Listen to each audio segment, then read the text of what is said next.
জান শোনো, কি তখন থেকে ফোনই টিপতাছো? আজকে তো 14 ফেব্রুয়ারি, ভালোবাসা দিবস, আর এই উপলক্ষে তোমার জন্য আমার কাছে একটা গিফট আছে। কি সত্যি তুমি আমার জন্য গিফট নিয়ে আসছো? আমি জানতাম এই 14ই ফেব্রুয়ারি ভালোবাসা দিবসে তুমি আমাকে কিছু না কিছু দিবা। কই তাহলে আমার গিফটটা দাও। চোখ বন্ধ করো, এই নাও লাল গোলাপ। থ্যাংক ইউ বাবু, ফুলটা তো অনেক সুন্দর। আর তুমি কি আমার জন্য শুধু ফুলই আনছো?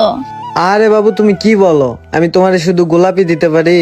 তোমার জন্য তো আমি স্পেশাল কিছুর আয়োজন করছি, আর ওইটা বাবা রাইতে। কি রাতে?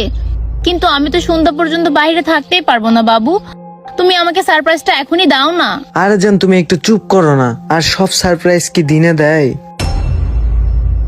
সারপ্রাইজ? এইটা আবার কেমন সারপ্রাইজ, তাও আবার রাতে?